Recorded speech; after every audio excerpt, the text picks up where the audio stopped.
Bom dia, tarde ou noite, aqui é o Raimundo dos Livros e hoje a gente vai falar do meu desafio pessoal de leitura para 2026. É diferente do que ocorre na maioria desses canais de livro. Eu não estou dizendo que não é legal, eu acho até legal, inclusive assisto vários. Eu não vou pegar 12 livros, um para cada mês de 2026. Eu vou pegar, eu acho que 14 ou 15 por aí livros que eu tenho interesse de ler durante o ano e eu não sei exatamente quando eu vou ler, mas eu quero ler este ano. Então o meu desafio está mais focado em coisas que eu gostaria de ler ainda este ano, né? Que está vindo. Ainda não, né? Esse ano que está vindo. Depois da vinheta.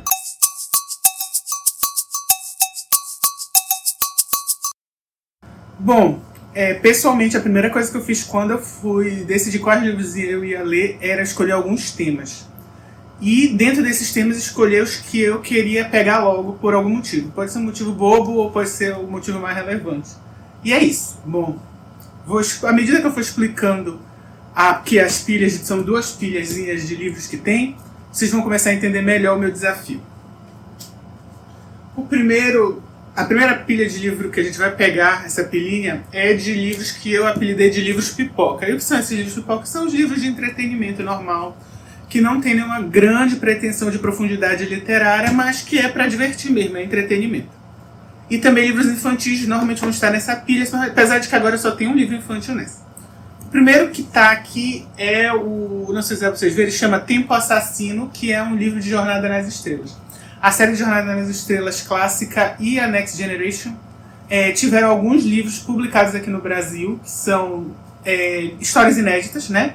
Escritores de ficção científica diversos e alguns que trabalharam na própria série, nas próprias séries, escrevem histórias baseadas nesses personagens que a gente gosta.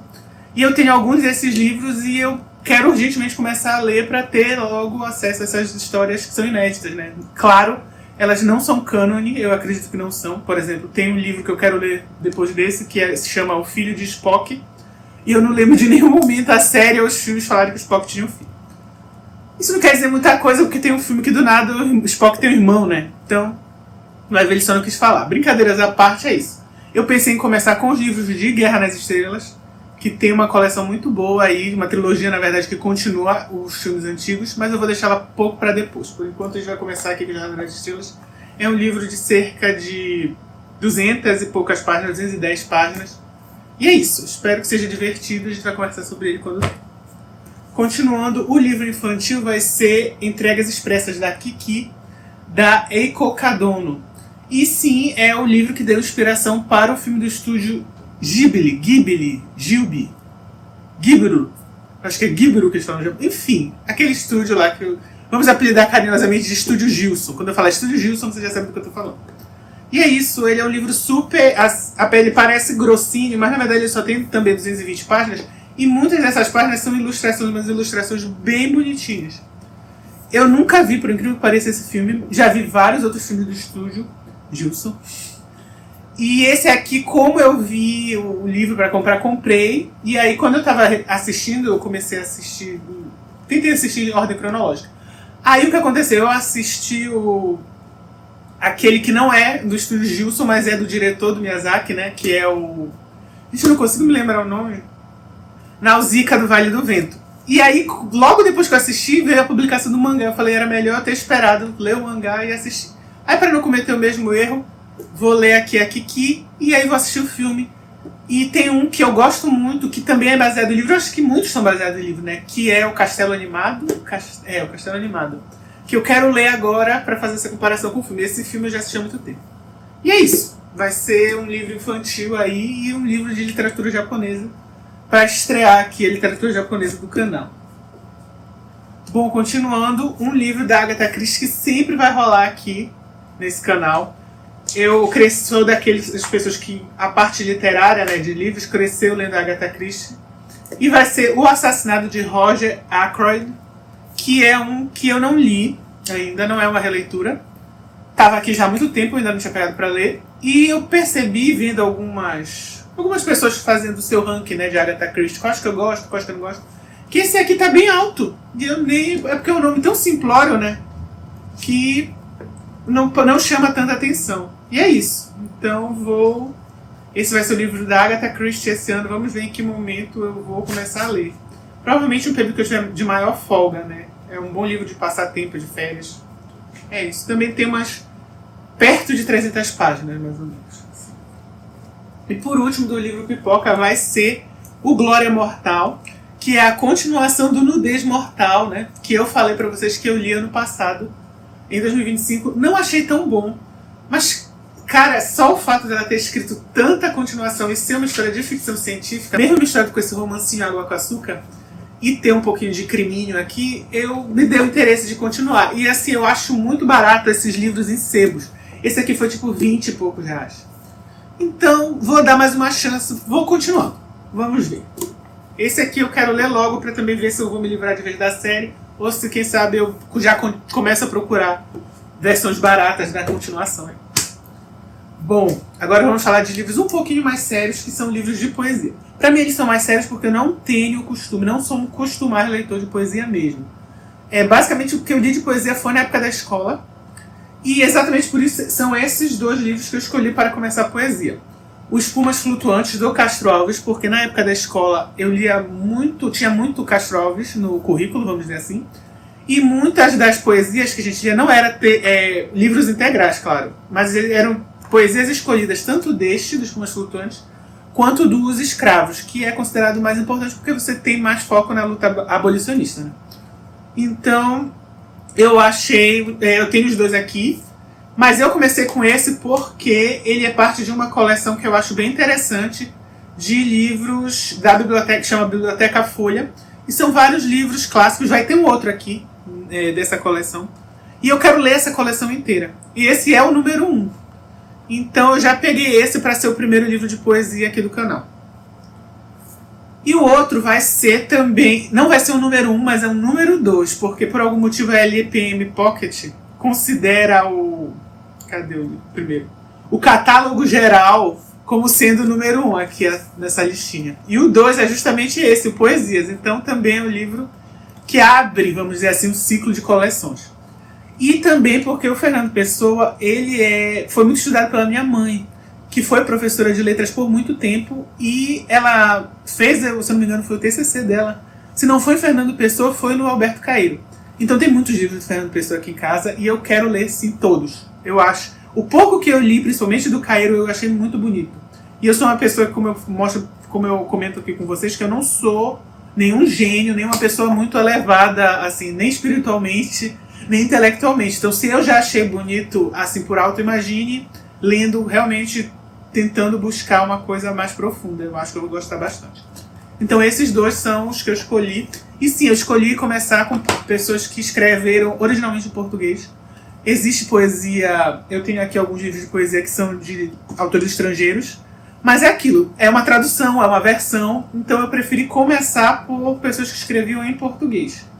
Tanto um mais próximo, de certa forma, morei na mesma cidade que o Castro Alves por um tempo, então, e outro que também escreve na nossa língua. É isso, foi por isso que eles foram escolhidos.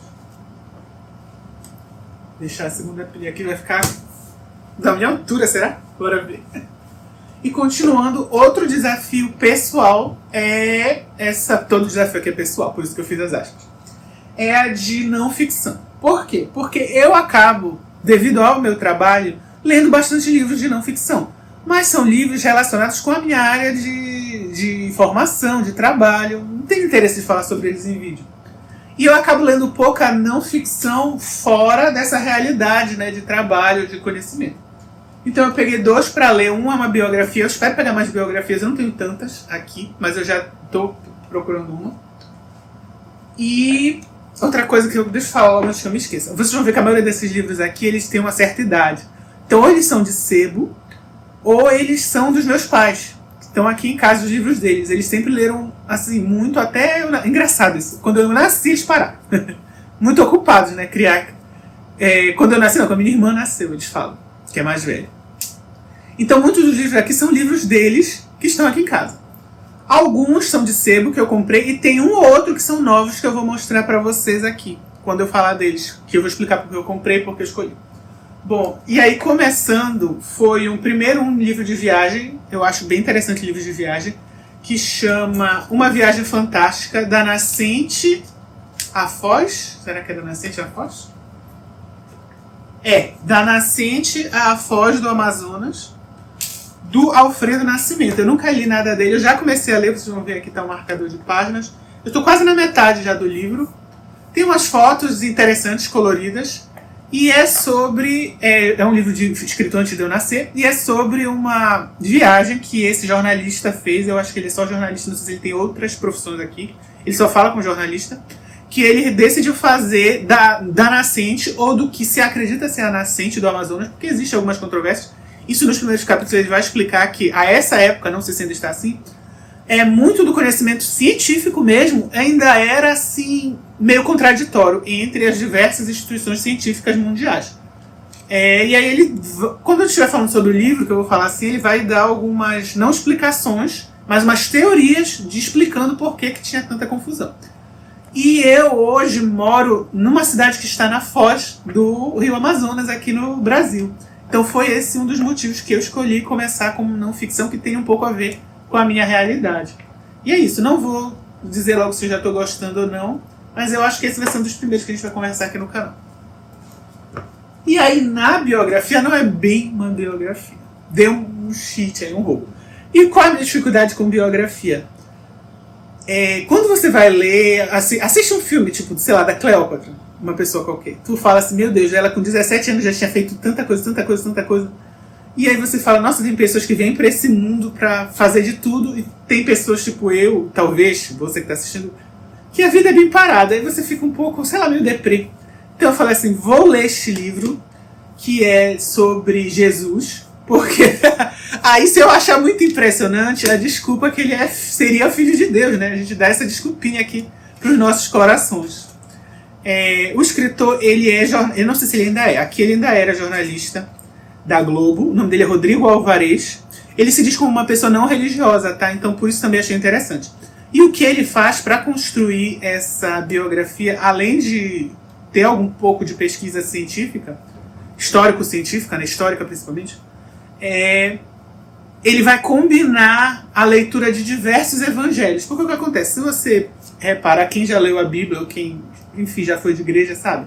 Que entre os evangelhos, que vários falaram da vida de Cristo e como foi encontrar Cristo, né, os apóstolos, né, os evangelhos dos apóstolos, você vai ver algumas discrepâncias. E do pouco que eu li até acho que a página 80, e eu vou voltar do início, tá? Quando eu for fazer o vídeo. Não vou ler agora.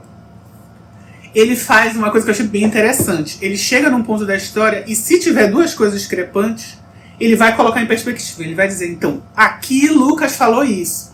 Aqui Pedro falou isso, e assim sucessivamente. E se tiver, ele vai dizer, olha, aqui tem uma contradição, não tem como saber qual dos dois está mais correto, qual a interpretação dos fatos é a mais correta dentro dos apóstolos.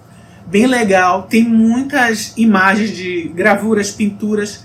Pena que a maioria é preto e branco. Tem algumas que ele tirou quando ele estava lá em Jerusalém, se eu não me engano, nessa área, né, onde Jesus teria vivido a maior parte da vida. E essas estão coloridas aqui no início. São muito bonitas essas fotos. E é isso. E as obras de arte, né, estão em preto e branco. Vamos ver. E é isso. Não é tão grande. Ele parece gordo porque tem muita página de foto. Bom, agora a gente vai para uma outra pilhazinha que vai ser de clássicos brasileiros. Galera, errata. Então, foi só quando eu li a introdução que tem nesta versão do Primo Basílio que eu me toquei que este autor ele não é brasileiro, ele é português. Mas como eu já tinha escolhido e já estava no clima para encarar, o livro vai ficar no desafio. Para compensar, eu vou colocar outro brasileiro no lugar assim, meio que no lugar desse. Porém, um livro infantil que vai ser uma literatura mais rápida e aí eu não vou me atrapalhar tanto. Agora, se o Monteiro Lobato não for brasileiro também, por favor, escreva aí nos comentários, afinal nunca se sabe. Mas aqui tá dizendo que ele é brasileiro sim, tá? Nessa aqui de clássicos brasileiros, tem o segundo da coleção que eu comentei da Biblioteca Folha, que é o Primo Basílio do Eça de Queiroz. E sim, eu estou pegando porque está na sequência. Eu quero tentar fazer esta sequência. Então vai ser o Primo Basílio mesmo que vai estrear aqui nessa leitura. Eu achei um livro mais gordo do que eu imaginava, tá? Porque eu já conheço um pouco da sinopse. Sei que tem filme, eu nunca assisti.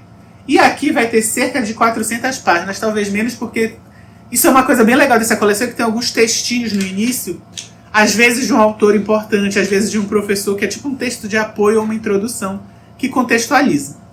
Então eu também vou conversar, quando eu fizer os vídeos, eu vou conversar sobre mais ou menos o texto que tem aqui, além, claro, da história do Primo Basílio. E aí, vamos ler A Hora da Estrela, da Clarice Lispector. Todo ano vou ler uma Claricezinha. Ano passado eu li, como vocês puderam ver no vídeo anterior, mas eu pretendo reler antes, porque eu achei que foi uma leitura, eu não digo só densa assim, porque dá pra compreender, mas é uma leitura que os meus sentimentos ficaram meio... Sabe quando você não sabe exatamente o que você deveria estar aprendendo para a sua vida com aquilo? É isso, eu preciso maturar e ler novamente, que foi A Cidade Sitiada.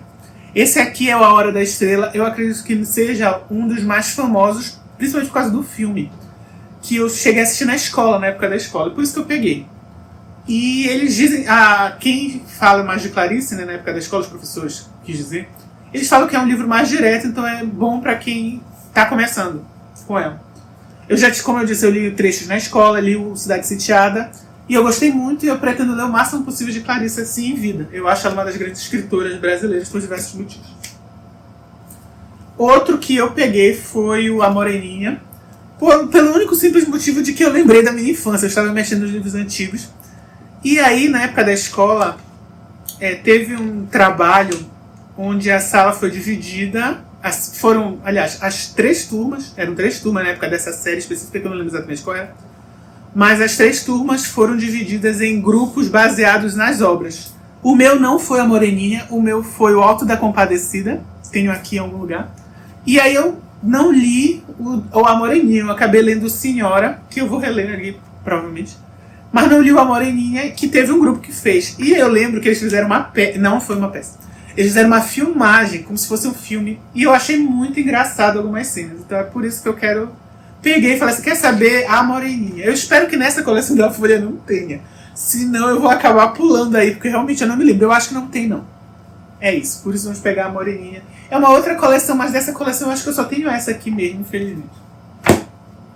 E por fim, na coleção nacional tem esse livro aqui, que obviamente era da minha mãe. É os 30 melhores contos de Machado de Assis. E eu já gostei porque, primeiro, aqui no início eles têm explicando como eles fizeram essa escolha. Então, não, assim, foi arbitrário, porém, um arbitrário explicado. Foram pessoas que entendem de Machado de Assis que fizeram uma votação. Não sei se dá pra ver, mas aqui a lista e quanto teve de voto e tudo mais. Para chegar a esses seus 30 melhores contos. Aqui atrás, né, na sinopse, vamos dizer assim, diz que o Machado de Assis tem mais de 200 contos, ou quase 200 contos. Então, para chegar a 30, eu imagino que vai ser uma leitura agradável. Outra coisa é que tem o alienista,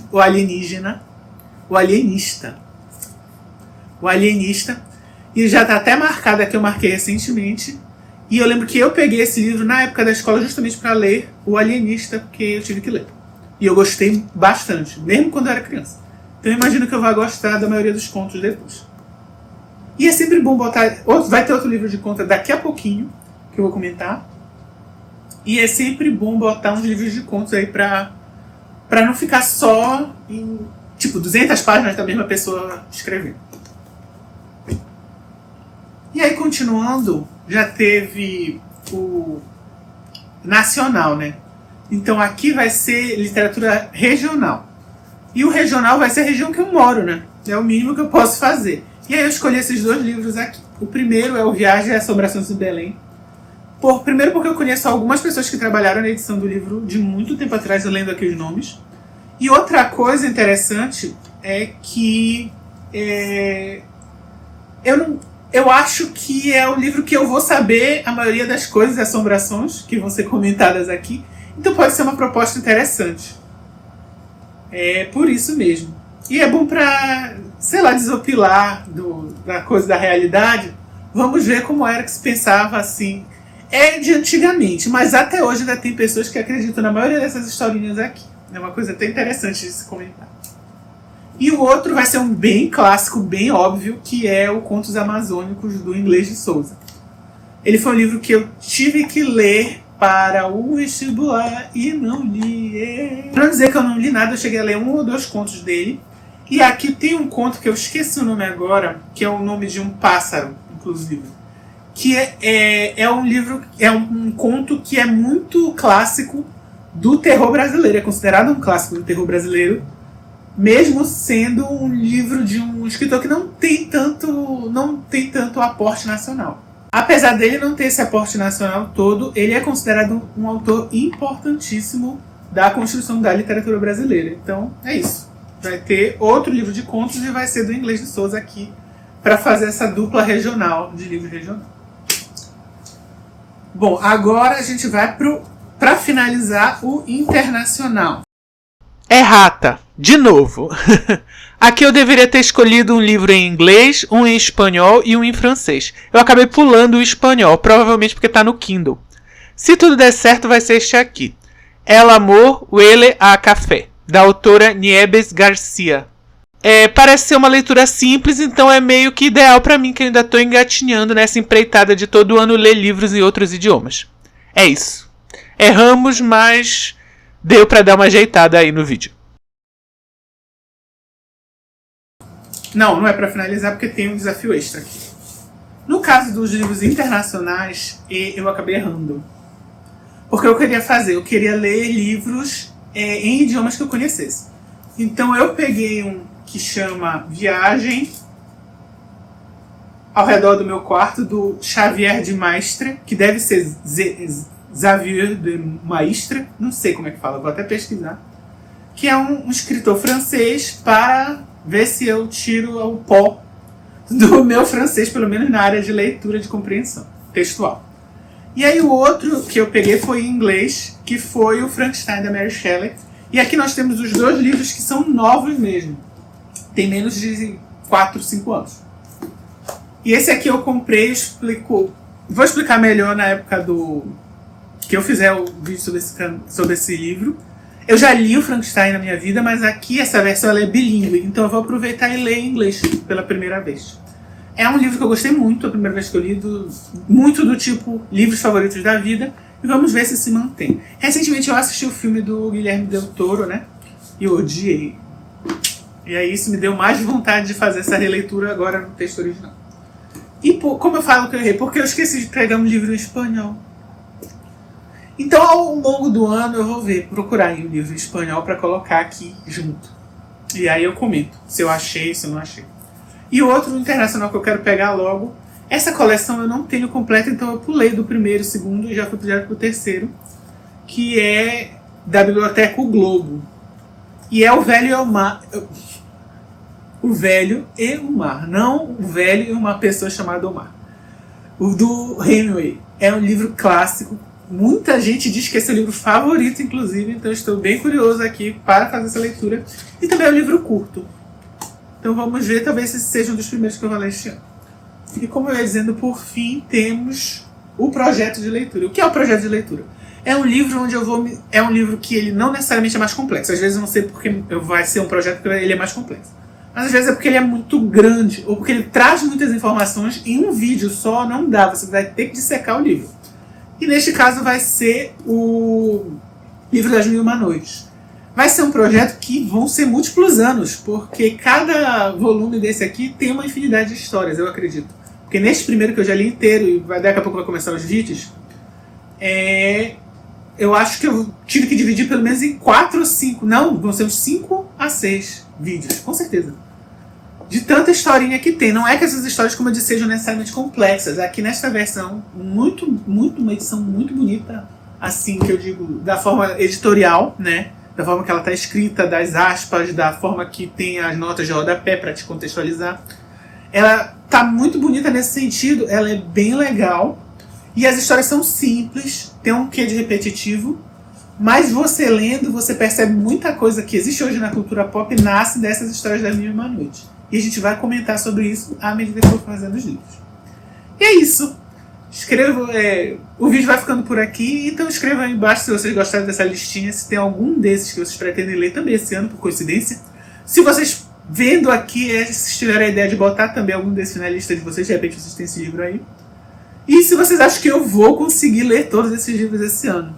E é isso. Muito obrigado por quem assistiu até aqui. Por favor, considere se inscrever no canal, curtir E comentar qualquer coisa que você queira comentar aqui embaixo, que já vai ajudando. Obrigado e a gente se vê.